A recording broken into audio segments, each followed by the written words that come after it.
लगाते हैं बड़े बड़े महाराज। सत्यम सच्चिदानंदम परम परमेश्वरम श्री कृष्णम ध्यायमः। वो सत्य और कोई नहीं है, साक्षात श्री कृष्ण ही सत्य रूप में भागवत में विराजमान है। बोलो राधे राधे। शिव महापुराण पढ़ोगे तो शिव की महिमा होगी, लेकिन इस भागवत जी में इतनी स्तुतियां करी गई हैं, लेकिन कोई कृष्ण नाम लेकर के नहीं करी गई। गर्भ स्तुति हुई भगवान की तो सत्यम व्रतम सत्य परम ति सत्यम सत्य योनि नीतम च सत्य। 9 बार सत्य सत्य से सत्य सत्य कह करके पुकारा गया, लेकिन एक बार कृष्ण नाम नहीं लिया गया। प्रारंभ हो रही है तो सत्यम परम धीमहि, जन्म हुआ भगवान का तो सत्यम सच्चिदानंदम, और जब भागवत जी का संपूर्ण हुई तब भी सत्य नाम से ही संबोधित किया है। बोलो राधे राधे। क्योंकि ये सभी वेदों का सार है। तेने ब्रह्माद हृदय कवये मुह्यन्ति सूर्यः। इस कथा को सुन करके बड़े बड़े सूर्य मोहित हो जाते। सूर्य जैसे विद्वान लोग विचार करने लग जाते हैं कि भागवत का कौन सा छंद चल रहा है, कौन सा सर्ग चल रहा है। मुह्यन्ति सूर्यः। अरे विद्वानों की बात छोड़ो, तेने ब्रह्मदादि कवये, ब्रह्मा बाबा कृष्ण की लीला को देख करके मोहित हो गए।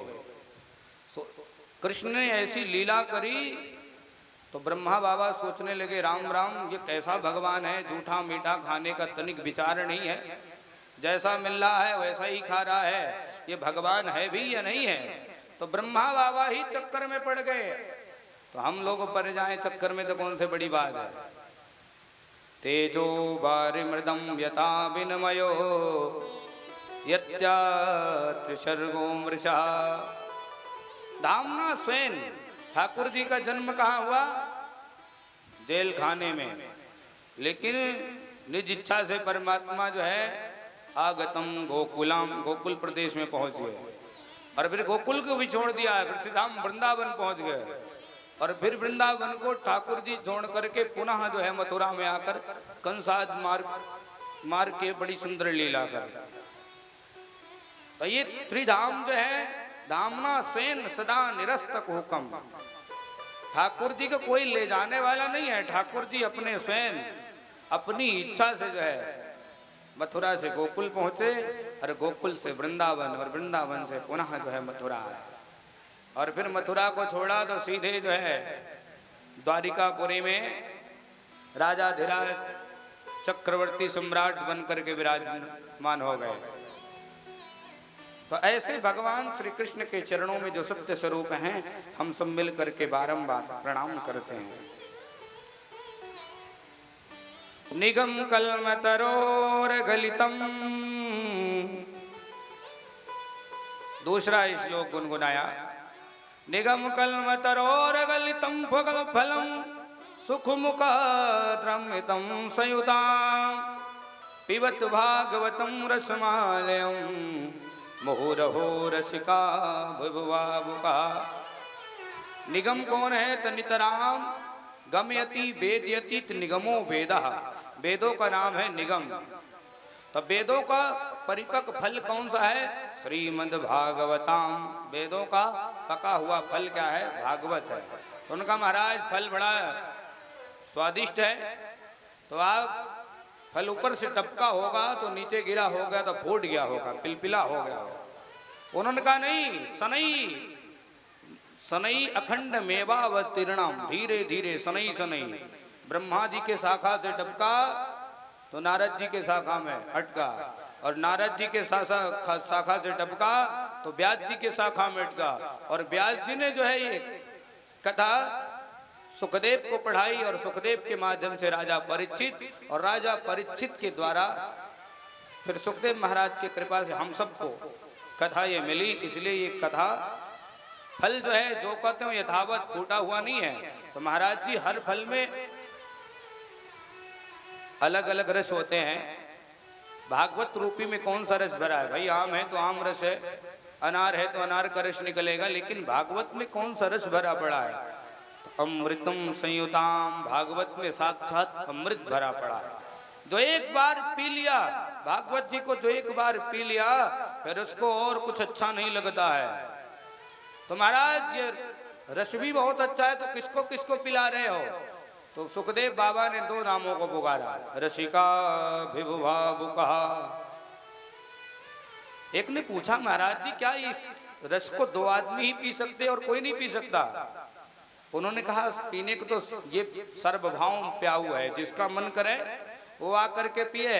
लेकिन बाबा ने दो नाम इसलिए लिया, अब कोई प्यासा ना हो, उदाहरण के माध्यम समझो, कोई प्यासा ना हो, आप कहने लग जाओ बाबू जो लो ठंडा ठंडा पानी पी लो, अब बाबूजी को प्यास है नहीं, तो बाबूजी पहले पानी नहीं पिएंगे, पहले पानी पिलाने वाले का माथा खराब कर देंगे। अच्छा पानी पी लेंगे, पहले ये बताओ कहाँ से पानी भर के लाए हो? अरे महाराज जी अपने पास सुंदर कुआं है, कुआं से भर करके लाए। अच्छा तो छान ओन के भरे वैसे भर लिए? हाँ महाराज जी छान के भरे, जरा पी के देखो। अच्छा ठंडा है? कहीं ज्यादा ठंडा तो नहीं, हमारा गला ही खराब हो जाए। तो सुखदेव बाबा, तो कथा में ऐसे श्रोता ज्यादा आते हैं कि महाराज सुखदेव बाबा ने ऐसा क्यों कहा, ऐसा भागवत में क्यों लिखा? तो सुखदेव बाबा ने दो श्रोताओं को बुलाया। जो प्यासा होता है ना, वो ये नहीं पूछेगा ये पानी ठंडा है या गर्म है या छान के भरा है या जो है कैसे भरा है। जो प्यासा प्यास के मारा तड़प रहा है, उसको केवल पानी पीने से मतलब है। बोलो राधे राधे। उसको जो है संसार के आडंबर से मतलब नहीं है। पिबत भागवताम, तो महाराज कितनी बार पिला रहे हो? तो कहे मुहुर मुहुर, बारंबार पिए। आलयम पिबत भागवताम, जब तक पीते पीते आप स्वयं भागवत के रस में बह न जाओ तब तक पीते रहो। आलयम पिबत भागवताम रचमान। अब तो महाराज सब गदगद हो गए। धन्य है ये पावन कथा, जिसको पी करके जो है इस संसार में पुनरपि जननम पुनरपि मरणम पुनरपि जनरी जठरे शयनम, बार बार जन्म लेना, बार बार मरना। मैया जी जो ध्यान से ये कथा को सुन लिया ना, फिर वो बार बार इस भूमि में नहीं आता है। फिर तो भागवत जी भगवान स्वयं नारायण का सेवक बन करके कन्हैया के चरणों की सेवा करता है। और ब्रज भूमि की तो महिमा आप जानते हो। वृंदावन के वृक्ष को मरम न जाने को, डाल डाल और पात पात में श्री राधे राधे होए। वृंदावन का पत्ता पत्ता श्री राधे श्री राधे। वहां के जितने लता पता औषधियां हैं, बंदर है, मोर है,